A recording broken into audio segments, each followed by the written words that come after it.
नमस्कार दोस्तों, स्वागत है आपका हमारे YouTube चैनल इलेक्ट्रिकल डिजिट्स में।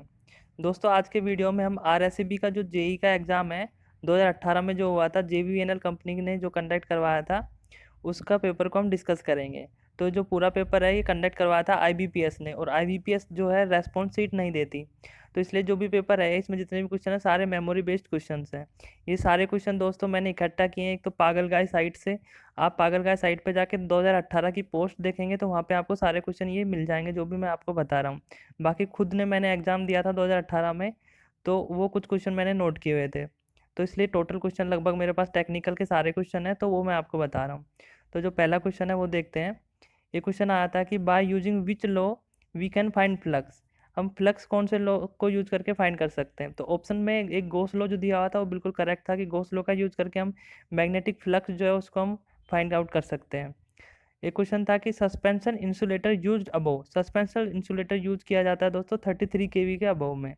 तो ये ऑप्शंस में थे, जो ऑप्शन जो करेक्ट थे वो हमको याद थे तो वो लिख रखे हैं। तो बाकी सारे ऑप्शंस तो याद नहीं है, लेकिन जो करेक्ट ऑप्शन है वो आपको मैं बता रहा हूँ।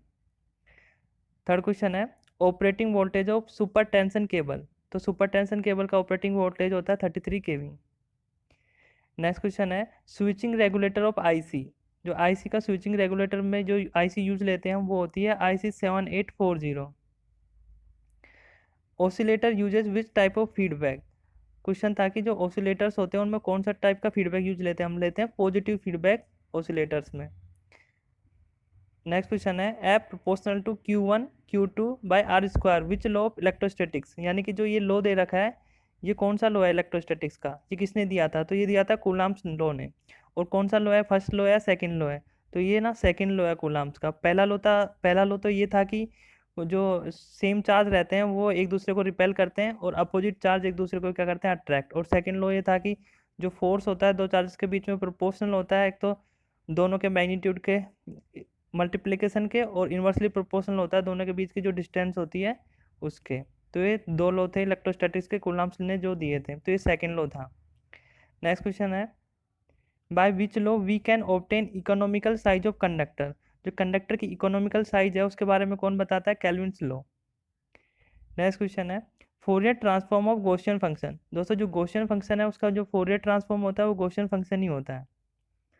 नेक्स्ट क्वेश्चन है यूटी कॉन्वोल्यूशन यूटी। तो यूटी कॉन्वोल्यूशन यूटी क्या होता है दोस्तों, आरटी। अब ये पूछा था कि इनका कॉन्वोल्यूशन के करने के बाद जो आ रहा है फंक्शन वो किस तरीके का है, लीनियर है, कोजल है, नॉन लीनियर कोजल है, इस तरीके से ऑप्शंस दिए हुए थे। तो जो आरटी आता है दोस्तों ये क्या होता है, रैंप फंक्शन। आप देखोगे तो रैंप फंक्शन कुछ इस तरीके का बन रहा है, तो आपको ये देख के ही पता चल गया होगा कि लीनियर तो है ही। और जो कोजल फंक्शन होता है दोस्तों क्या होता है, कोजल वो होता है जो फ्यूचर वैल्यूज पे डिपेंड नहीं करे। यानी कि कहें तो अपन क्या बोलें, अगर एक्स टी कोई फंक्शन है तो एक्स टी की वैल्यू जीरो होगी कब, जब अगर time T less than zero के लिए। यानी कि ये जो फंक्शन होगा एक्स टी ये ओनली प्रेजेंट होगा time T greater than zero के लिए ही प्रेजेंट होगा। लेस देन जीरो के लिए इसकी वैल्यू क्या होगी, जीरो होगी। तो यहाँ पे इस पॉइंट से नेगेटिव साइड में क्या फंक्शन जीरो रहेगा पूरा। तो जो U T convolution U T जो आर टी आता है ये लीनियर होता है और कोजल होता है। नेक्स्ट क्वेश्चन देखते हैं under excited synchronous motor operates at which power factor. तो दोस्तों जो अंडर एक्साइटेड सिंक्रोनस मोटर क्या होती है, लैगिंग पावर फैक्टर पे ऑपरेट करती है, और ओवर एक्साइटेड मोटर जो रहती है वो लीडिंग पावर फैक्टर पे। अच्छा इसको आप वी कर्व से भी देख सकते हैं। यहाँ पे जो ये आपका यूनिटी पावर फैक्टर वाली जो लाइन दी हुई है इसके इधर की साइड में क्या होता है आपका अंडर एक्साइटेशन, और इधर क्या होता है ओवर एक्साइटेशन होता है। तो आप देख सकते हैं कि जब अंडर एक्साइटेड है तो लैगिंग पावर फैक्टर पे मोटर काम करेगी, और ओवर एक्साइटेशन के केस में लीडिंग पावर फैक्टर पे। अगला है voltage regulation is zero and R is equals to X. ये हमको गिवन है। व्हाट इज पावर फैक्टर, तो बता रहा है, पूछ रहा है कि पावर फैक्टर क्या होगा। तो वोल्टेज रेगुलेशन का सबने फॉर्मूला पढ़ा होगा कि R per unit cos phi plus minus X per unit sine phi. अब दोस्तों वोल्टेज रेगुलेशन जीरो कब होता है, लीडिंग के केस में होता है। अब लीडिंग के केस में क्या करते हैं हम, जो साइन है ना प्लस माइनस, इसमें से क्या है माइनस वाले साइन को हम कंसीडर करते हैं। तो अब वोल्टेज रेगुलेशन जीरो दे रखा है हमको, आर आर ऐसे कैसे, कोस फाई ऐसे कैसे, और हम कौन सा साइन कंसिडर करेंगे, नेगेटिव, लीडिंग के केस में है इसलिए। तो ऑप्शन में से आधा तो आप ऐसे ही चाट सकते हो कि जो जिसमें लीडिंग लिखा होगा वही करेक्ट होगा, जिसमें लैगिंग लिखा होगा वो गलत हो जाएगा। तो माइनस एक्स साइन फाई। अब इसको आप पूरा और आगे सोल्व करोगे तो क्या आ जाएगा आपका sine phi divided by cos phi, यही क्या बन जाएगा आपका टेन फाई, और टेन फाई क्या आ जाएगा आपका आर बाय एक्स, और आर और एक्स क्या दिया हुआ है आपको इक्वल दिया हुआ है, तो यहाँ पे टोटल आपका क्या आ जाएगा टेन फाई की वैल्यू क्या आ जाएगी 1। तो यहाँ से आपका 545 निकल के आ जाएगा। जब 545 है आपको पता चल गया तो कोस फाई क्या आ जाएगा यहाँ से कोस 45, और कोस 45 क्या होता है 1/√2, 1/√2 यानी 0.707। तो यहाँ से ऐसे पावर फैक्टर निकाल सकते हैं आप, पावर फैक्टर आ जाएगा 0.707 लीडिंग। नेक्स्ट क्वेश्चन है thrust developed by linear induction motor depends on, जो थ्रस्ट डेवलप करती है लीनियर इंडक्शन मोटर, थ्रस्ट का मतलब है कि जो फोर्स डेवलप होता है मूवमेंट के लिए, जो फोर्स डेवलप हो रहा है तो वो जो डेवलप फोर्स हो रहा है वो किस पे डिपेंड करता है, वो आपका डिपेंड करता है सिंक्रोनस स्पीड कितनी है उस पर, और रोटर में हम कितना इनपुट दे रहे हैं उस पर। तो ये करेक्ट था यहाँ पे। नेक्स्ट है peak factor of sine wave, sine wave का पीक फैक्टर पूछा था, तो ये होता है 1.414, ये निकाल भी सकते हैं आप। जो पीक फैक्टर होता है इसका फॉर्मूला होता है, पीक फैक्टर पूछ रहा है तो पीक यानी कि मैक्सिमम वैल्यू ऊपर आएगी, maximum value divided by RMS value. Peak का मतलब क्या होता है मैक्सिमम ही होता है ना, तो मैक्सिमम वैल्यू ऊपर आएगी और नीचे आरएमएस वैल्यू। अब मैक्सिमम वैल्यू वीएम है, आरएमएस वैल्यू क्या होती है Vm/√2। अब इसको सोल्व करोगे तो ये कैंसिल हो जाएगा और √2 आ जाएगा। √2 क्या होता है आपका 1.414, ऐसे सोल्व भी कर सकते हैं, डायरेक्ट याद नहीं रहता है तो 1.414 आपका पीक फैक्टर होगा। नेक्स्ट क्वेश्चन है x of -n is equals to x of n, ये दे रखा है, तो ये पूछ रहा है कि हमको इस टाइप का जो सिग्नल होता है वो कौन सा सिग्नल होता है।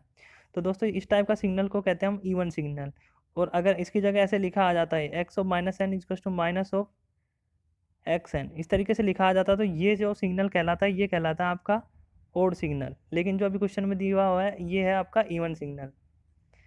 नेक्स्ट क्वेश्चन है if sag in line increases then tension.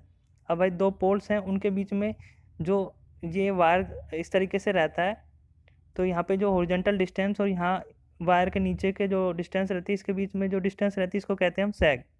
अगर सैग हमारी क्या होगी इंक्रीज होगी, सैग क्या होगी हमारी अगर इंक्रीज होगी तो टेंशन क्या होगी दोस्तों हमारी डिक्रीज होगी। टेंशन क्या होता है खिंचाव, मतलब कि इन दो पॉइंटों के बीच में वायर का कितना खिंचाव हो रहा है यही, तो टेंशन क्या होगी यहाँ पे डिक्रीज।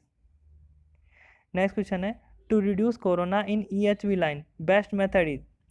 अब कोरोना को रिड्यूस करने का बेस्ट मेथड कौन सा है, कोरोना को रिड्यूस करने का बेस्ट मेथड है कि ज्योमेट्रिक मीन डिस्टेंस जो है उसको इंक्रीज कर दो। नेक्स्ट क्वेश्चन आया था angle between stator field and rotor field, तो जो स्टेटर फील्ड और रोटर फील्ड के जो बीच में जो एंगल बनता है उसको हम कहते हैं टॉर्क एंगल। आप यहाँ से इसको देख भी सकते हैं कि टॉर्क एंगल यहाँ पे ये स्टेटर फील्ड एक्सिस है आपकी, ये रोटर फील्ड एक्सिस है, तो दोनों के बीच में जो एंगल बन रहा है वो कहलाता है डेल टॉर्क एंगल। नेक्स्ट है what prevents corrosion and mechanical injury to seat. दोस्तों जो कोरोजन और मैकेनिकल इंजरी सीट को जो होती है उसको प्रिवेंट करने के लिए हम यूज़ करते हैं बेडिंग का। आप इस फिगर में देख सकते हैं कि ये कंडक्टर है, यहाँ पे पेपर इंसुलेशन दिया हुआ है, ये लीड सीट है आपकी, और ये बेडिंग, यहाँ पे ये आर्मोरिंग है और ये सर्विंग। तो हम क्या करते हैं बेडिंग का यूज करते हैं लीड सीट को, आर्मोरिंग के कारण कोई भी इंजरी मैकेनिकल इंजरी नहीं आए, और ये मॉइस्चर वगैरह कोई भी यहाँ पे नहीं जाने दे, बेडिंग सबको क्या कर लेती है यहीं पे एब्जॉर्ब कर लेती है ताकि यहाँ पे कोई मॉइस्चर ना पहुँचे सीट पे और यहाँ पे कोई कोरोजन या रस्टिंग ना हो। नेक्स्ट क्वेश्चन है to provide mechanical strength to cable we use. अब मैकेनिकल स्ट्रेंथ प्रोवाइड करने के लिए हम क्या करते हैं इस आर्मरिंग का यूज लेते हैं। नेक्स्ट क्वेश्चन था अगर वोल्टेज 6 वोल्ट है, करंट की वैल्यू 1 एम्पियर है, तो आर क्या हो गया, तो बहुत आसान क्वेश्चन होगा, आर क्या हो जाएगा V/I, यानी कि ये क्या आ जाएगा 6 ओम ही आ जाएगा आपका। नेक्स्ट क्वेश्चन है phi equals to B.A flux density. तो यहाँ पे क्वेश्चन ऐसा कुछ था कि फाई बराबर B.A होता है, तो एरिया की वैल्यू यहाँ पे दी हुई थी, फ्लक्स की वैल्यू दी हुई थी, हमसे यहाँ पे फ्लक्स डेंसिटी की वैल्यू पूछी थी, तो वैल्यूज पता नहीं है तो इसलिए डायरेक्ट क्वेश्चन इस तरीके से लिखा हुआ है, तो इस तरीके का क्वेश्चन आया था। नेक्स्ट क्वेश्चन है which law states that EMF is induced when flux cut by a conductor. ये कौन सा लॉ है, किसका लॉ है कि जो ये एक EMF इंड्यूस होएगा जब कोई भी फ्लक्स को कंडक्टर कट करेगा, तो यानी कि अगर मैग्नेटिक फ्लक्स है उसमें कंडक्टर रोटेट कर रहा है, कट कर रहा है मैग्नेटिक फील्ड को किस तरीके से, तो ये लॉ किसने दिया था, तो ये दिया था फैराडे ने। तो इसने दो दिए थे, एक तो ये दिया था कि भाई अगर मैग्नेटिक फील्ड है, अगर उसमें जो कंडक्टर है वो कट करेगा मैग्नेटिक फील्ड को, तो क्या होगा उसमें एक EMF इंड्यूस होएगा। दूसरा लॉ ये दिया था कि अगर कोई भी करंट कैरिंग कंडक्टर को हम मैग्नेटिक फील्ड में प्रोड्यूस कर देते हैं तो उस पर क्या होता है एक टॉर्क डेवलप होता है। तो दोनों लोग क्या होते हैं, एक जनरेटर में एक मोटर में दोनों जगह यूज लेते हैं। नेक्स्ट क्वेश्चन है EMF will induce when conductor placed in. Same वैसा का वैसा ही क्वेश्चन है कि ईएमएफ कब इंड्यूस होएगा, जब कंडक्टर को हम प्लेस किस में करेंगे, टाइम वेरिंग मैग्नेटिक फील्ड में हम कंडक्टर को रख देंगे तो क्या होगा, हमारे एक उसमें एक कंडक्टर में एक ईएमएफ इंड्यूस हो जाएगा। नेक्स्ट क्वेश्चन है efficiency of induction motor is proportional to. तो एफिशिएंसी प्रोपोर्शनल होती है 1 - s के, ये आप याद भी रख सकते हैं, एफिशिएंसी प्रोपोर्शनल होती है 1 - s/1 + s के इंडक्शन मोटर के लिए, तो ये ध्यान रखना। नेक्स्ट क्वेश्चन आया था laminated core is use to reduce. जो लैमिनेशंस करते हैं दोस्तों हम कोर में, वो क्यों करते हैं, वो करते हैं हम ताकि एडी करंट लॉसेस क्या हो जाए, हमारे रिड्यूस हो जाए। नेक्स्ट क्वेश्चन है ट्रांसफॉर्मर प्रोवाइड्स चेंज इन। तो ट्रांसफॉर्मर प्रोवाइड्स चेंज किस में, चीज़ में चेंज करता है, ट्रांसफॉर्मर वोल्टेज में करता है, दूसरा करंट में भी चेंज करता है। जो पावर रहती है और जो फ्रीक्वेंसी रहती है तो क्या रहती है, कांस्टेंट रहती है। पावर जो इनपुट में हम पावर दे रहे हैं वही हमको पावर आउटपुट में मिलेगी। फ्रीक्वेंसी क्या होगी, फ्रीक्वेंसी भी कांस्टेंट, वोल्टेज का ही अप डाउन होएगा और करंट का ही अप डाउन होएगा बस। नेक्स्ट क्वेश्चन है AC two variable DC conversion is done by. AC को वेरिएबल DC में कन्वर्ट कौन करता है, फेज कंट्रोल रेक्टिफायर जो यूज में लेते हैं हम इस चीज़ के लिए। डायरेक्ट AC टू DC के लिए हम डायोड भी यूज में लेते हैं, लेकिन हमको वेरिएबल DC चाहिए तो इसके लिए फेज कंट्रोल रेक्टिफायर हम यूज लेंगे। नेक्स्ट क्वेश्चन है LASCR can be activated by. तो LASCR इसका फुल फॉर्म ही यही है कि light activated silicon control rectifier. Light activated यहाँ पे नाम में आ रहा है, तो यानी कि जो by the application of light, यानी कि लाइट की मदद से हम इसको क्या कर सकते हैं, एक्टिवेट कर सकते हैं। नेक्स्ट क्वेश्चन है ड्यूअल एंटी पैरेलल SCR। अगर दो SCRs को हम एंटी पैरेलल में लगा देंगे तो उसको क्या कहेंगे हम, तो उसको कहते हैं हम ट्राइक। अगर दो एंटी पैरेलल SCR यूज लोगे तो वो बन जाता है आपका ट्राइक। ये क्या, ये 4 क्वाड्रेंट में काम करता है। जो क्वाड्रेंट बनते हैं हमारे फर्स्ट सेकंड थर्ड फोर्थ, तो चारों क्वाड्रेंट में ही काम करता है ट्राइक। जो ट्राइक होता है उसका सिंबल कुछ इस तरीके का होता है, इसमें 2 टर्मिनल होता है, एक टर्मिनल यहाँ पे एक यहाँ पे और एक गेट टर्मिनल ये होता है, आपका टोटल 3 टर्मिनल होता है। नेक्स्ट क्वेश्चन है ट्रांस कंडक्टेंस फॉर्मूला। तो ट्रांस कंडक्टेंस का फॉर्मूला पढ़ा था, तो GM ये होता है, ट्रांस कंडक्टेंस कहलाता है। अब रेजिस्टेंस तो क्या होता है दोस्तों, आपका V/I होता है। अब कंडक्टेंस क्या होता है, उल्टा होता है इसका, तो ये आपने पढ़ा होगा I/V। तो फॉर्मूला भी कुछ इस तरीके का ही होगा, तो ये क्या हो जाएगा del/ID/del VGS। ये FET में फॉर्मूला होता है ट्रांस कंडक्टेंस का, del/ID/del VGS। तो ये ऑप्शन में था, तो ये करेक्ट था यहाँ पे। नेक्स्ट क्वेश्चन था कि photodiode region of operation is limited to. तो फोटोडायोड जो होता है कौन से रीजन में काम करता है, रिवर्स बायस में या फॉरवर्ड बायस में। तो दोस्तों फोटोडायोड जो होता है रिवर्स बायस में आपका काम करता है। तो ये सिंबल होता है आपका फोटोडायोड का, देख लो एनोड यहाँ पे, कैथोड। जब लाइट पड़ती है यहाँ पे तो इलेक्ट्रॉन होल पेयर जनरेट होते हैं और करंट फ्लो होता है। यहाँ पे आप कुछ इसका देख भी सकते हैं डिटेल में। ये पी टाइप है आपका सेमीकंडक्टर, ये एन टाइप है, PN जंक्शन डायोड है एक यहाँ पे। तो देखो पी टाइप को यहाँ पे नेगेटिव टर्मिनल है बैटरी के, उससे कनेक्ट कर रखा है, और एन टाइप को पॉजिटिव से, यानी कि रिवर्स बायस में कनेक्टेड है। और जब फोटोन्स इस पे गिरेंगे, लाइट जहाँ पे गिरेगी, तो यहाँ पे जो नेगेटिव है वो क्या करेगा, होल्स को अट्रैक्ट करेगा। यहाँ पे इलेक्ट्रॉन होल पेयर जनरेट होंगे जैसे ही लाइट गिरेगी, तो होल्स को क्या करेगा, ये अट्रैक्ट कर लेगा नेगेटिव साइड, ऐसे इलेक्ट्रॉन्स को पॉजिटिव साइड अट्रैक्ट कर लेगा। तो इस तरीके से यहाँ पे क्या हो जाएगा, करंट का फ्लो। नेक्स्ट क्वेश्चन है इन्वर्टर्स आर यूज टू। तो इन्वर्टर क्या काम करते हैं, DC को AC में, DC को AC में कन्वर्ट करेंगे इन्वर्टर। नेक्स्ट क्वेश्चन है which is an integrating type instrument. एक क्वेश्चन ये आता है कि इंटीग्रेटिंग टाइप इंस्ट्रूमेंट्स कौन से होते हैं। तो वाट आवर मीटर या एनर्जी मीटर जो होता है वो इंटीग्रेटिंग टाइप इंस्ट्रूमेंट होता है। नेक्स्ट क्वेश्चन था the most commonly use type of single phase energy meter is. दोस्तों जो कॉमनली हम single phase energy meter use लेते हैं वो होता है इंडक्शन टाइप का। नेक्स्ट क्वेश्चन आया था प्रिसीजन इज। तो प्रिसीजन क्या होती है, reproducibility of value, bar bar same value आना ही प्रिसीजन कहलाता है। और एक्यूरेसी क्या होती है, closeness to the true value, true value के पास में क्या रीडिंग आ रही है वही हमारा कहलाता है एक्यूरेसी। और प्रिसीजन क्या होती है, हमारी रिप्रोड्यूसिबिलिटी। नेक्स्ट क्वेश्चन है bridge use to measure low resistance. Low resistance को मेजर करने के लिए कौन से ब्रिज का यूज करते हैं हम, कैल्विन्स डबल ब्रिज का। नेक्स्ट क्वेश्चन था Q meter is use to measure. तो क्यू मीटर को मेजर करने के लिए कैपेसिटेंस, क्यू मीटर किसको मेजर करता है, capacitance of the coil. Next था insulation resistance between ground and insulator is measured by. दोस्तों जो इंसुलेशन रेजिस्टेंस है ना उसको मेजर करने का पूछा है यहाँ पे कि किससे मेजर करते हैं। तो इंसुलेशन रेजिस्टेंस मेजर करते हैं मैगर से। एक था कि time between occurrence of fault and relay operation, कि जब फॉल्ट आया किसी सिस्टम में तो फॉल्ट आने और जो रिले के ऑपरेट होने के बीच का जो टाइम रहता है उसको क्या कहते हैं, तो उसको कहते हैं रिले टाइम। नेक्स्ट है, ये एनर्जी मीटर से क्वेश्चन था कि अगर 5 रिवोल्यूशन है आपके 20 सेकेंड्स में और मीटर कांस्टेंट आपको 600 रिवोल्यूशन पर किलोवाट आवर दिया हुआ है, तो पावर क्या होगी आपकी। तो ये आपने फॉर्मूला पढ़ा होगा कि number of revolution is to meter constant के इंटू पावर, यानी कि VIT डिवाइडेड बाय 1000 इंटू 3600। तो ये फॉर्मूला आपने पढ़ा होगा। यहाँ पे जो ये टाइम है ये सेकंड में है ना, और ये आपकी पावर कहलाएगी। ये अगर पूरा देखेंगे तो ये किलोवाट में पावर आपकी हो जाएगी। तो यहाँ पे आपसे पावर ही पूछा है, बाकी आपको सारी वैल्यू दी हुई है। नंबर ऑफ रिवोल्यूशन एन की वैल्यू 5 दी हुई है, मीटर कांस्टेंट की वैल्यू 600 दी हुई है, और टाइम की वैल्यू 20 सेकंड दी हुई है। तो इस तरीके से हमको ये पावर निकालनी है, तो ये आसानी से निकाल सकते हैं। तो इस तरीके का एक क्वेश्चन आया था। नेक्स्ट क्वेश्चन करते हैं। ये था आपका कि आई की वैल्यू 10 एम्पियर दे रखी है और रेजिस्टेंस की वैल्यू 20 ओम दे रखी है, तो पावर निकालना था। तो इसमें तो सीधा हो जाएगा, पावर क्या होती है I²R, यानी कि 10 का स्क्वायर 100 और 20 ऐसे कैसे, तो ये 2000 वाट आ जाएगा आपका। एक आया था कि control circuit and gate circuit is isolated by. दोस्तों जो कंट्रोल सर्किट और गेट सर्किट होता है थायरिस्टर का, उसको हम आइसोलेट करने के लिए ट्रांसफॉर्मर का यूज लेते हैं। तो ऑप्शन यहाँ पे ट्रांसफॉर्मर करेक्ट था। एक आया था कि in a close loop circuit sum of IR drop and voltage is. दोस्तों IR ड्रॉप मतलब भी क्या हो गया, वोल्टेज ड्रॉप। कोई भी क्लोज लूप सर्किट है दोस्तों आपका, उसमें बहुत सारे अगर रजिस्टर लगा हुआ है, इंडक्टर लगा हुआ है, कैपेसिटर लगा हुआ है और कोई भी सोर्स है, तो टोटल अगर लूप में देखेंगे हम टोटल वोल्टेज क्या होएगा, तो टोटल वोल्टेज 0 होता है। ये किरचॉफ्स वोल्टेज लॉ है। नेक्स्ट क्वेश्चन था difference between unilateral and bilateral Laplace transform. तो यूनिलेटरल और बायलेटरल लाप्लास ट्रांसफॉर्म के यहाँ पे देखिए फॉर्मूले लिखे हुए हैं। तो यहाँ पे देखो अपर लिमिट तो क्या है, दोनों में सेम है, लेकिन बायलेटरल में लोअर लिमिट -इनफाइनाइट है और यूनिलेटरल में 0।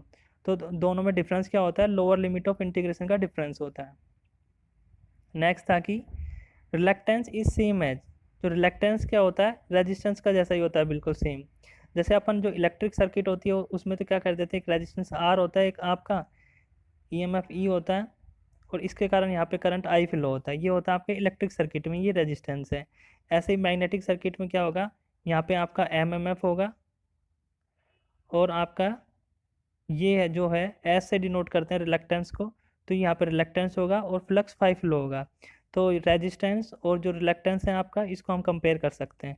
तो रिलक्टेंस किसका जैसा होता है, रेजिस्टेंस का जैसा ही। नेक्स्ट क्वेश्चन है power factor of alternator depends on. जो पावर फैक्टर है अल्टरनेटर का, वो किस पे डिपेंड करता है, लोड कनेक्टेड टू इट। जो भी लोड उस पर कनेक्टेड है उस पर डिपेंड करता है। नेक्स्ट क्वेश्चन था कि if load reduces on alternator then frequency. अगर लोड रिड्यूस हो रहा है अल्टरनेटर पे, तो फ्रीक्वेंसी में क्या होगा। अगर लोड रिड्यूस होएगा ना दोस्तों, तो जो फ्रीक्वेंसी क्या होगी आपकी, इंक्रीज हो जाएगी, स्पीड इंक्रीज होगी और फ्रीक्वेंसी क्या होगी आपकी, इंक्रीज होएगी। नेक्स्ट क्वेश्चन है difference between open loop and close loop system. तो ओपन लूप और क्लोज लूप सिस्टम में डिफरेंस क्या है, कि क्लोज लूप में क्या होता है दोस्तों, फीडबैक होता है। तो फीडबैक होता है तो जो आउटपुट में अगर कोई चेंज आ रहा है तो ऑटोमेटिकली क्या हो जाएगा, करेक्ट हो जाएगा यहाँ पे फीडबैक होने के कारण। नेक्स्ट क्वेश्चन है order of the system depends on.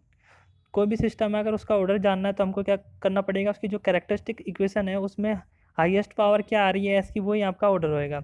जैसे आपने देखा होगा ना CS/RS, अगर आपका कोई ट्रांसफर फंक्शन है और इक्वेशन मान लो ऐसे S² + 1 कुछ ऐसे करके है, तो ये नीचे वाली कैरेक्टरिस्टिक इक्वेशन है, क्लोज लूप सिस्टम है ट्रांसफर फंक्शन। तो इसमें कैरेक्टरिस्टिक इक्वेशन को सोल्व करेंगे आप S³ + 1, तो हाईएस्ट पावर क्या है इसकी, S की 3, यहाँ पे ऐसा आएगा, तो 3 ऑर्डर हो जाएगा। इस तरीके से ऑर्डर निकालना है। नेक्स्ट क्वेश्चन है कॉन्फ़िगरेशन ऑफ डिस्ट्रीब्यूशन ट्रांसफार्मर। जो डिस्ट्रीब्यूशन ट्रांसफार्मर होता है दोस्तों, वो किस तरीके का होता है, डेल्टा स्टार में कनेक्टेड होता है वो, डेल्टा स्टार। नेक्स्ट क्वेश्चन है डाइवर्सिटी फैक्टर फॉर्मूला।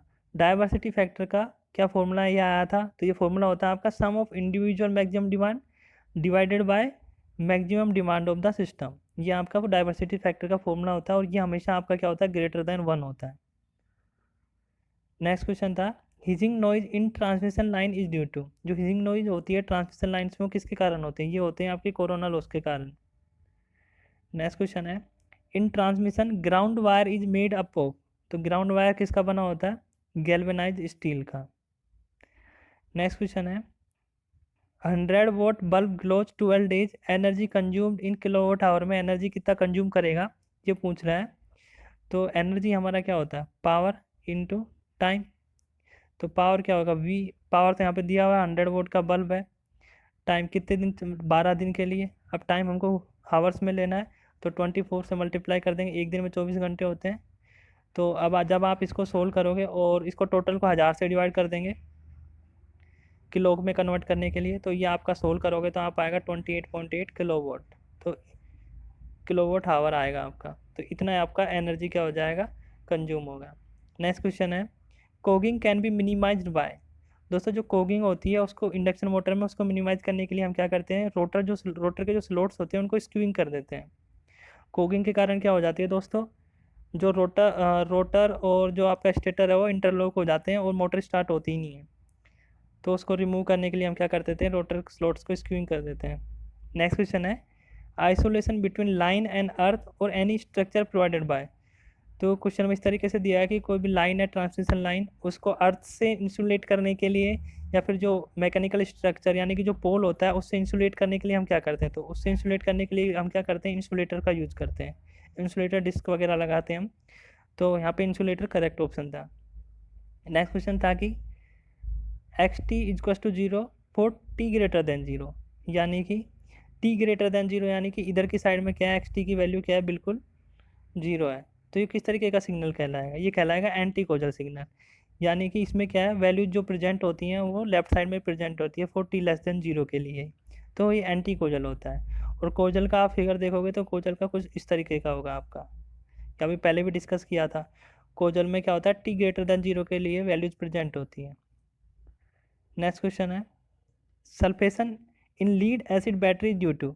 तो लीड एसिड बैटरी में सल्फेशन होने के कारण क्या है, due to deprived of full charge. तो दोस्तों ये टोटल 58 क्वेश्चंस थे, 2 क्वेश्चन पता नहीं लगे कि क्या थे, टोटल 60 क्वेश्चन आते हैं, 2 मार्क्स का एक क्वेश्चन आया था ये। अगर आपको वीडियो अच्छा लगा और इन्फॉर्मेशन सही लगी हो तो please like share and subscribe जरूर करें। अभी ऐसे ही असिस्टेंट इंजीनियर का क्वेश्चन पेपर और मैंने लिख के रखा है, तो उसका भी मैं वीडियो बना के कुछ देर में या कल मैं इसका वीडियो भी डाल दूँगा। दोस्तों वीडियो को लाइक शेयर सब्सक्राइब जरूर करें। Thank you.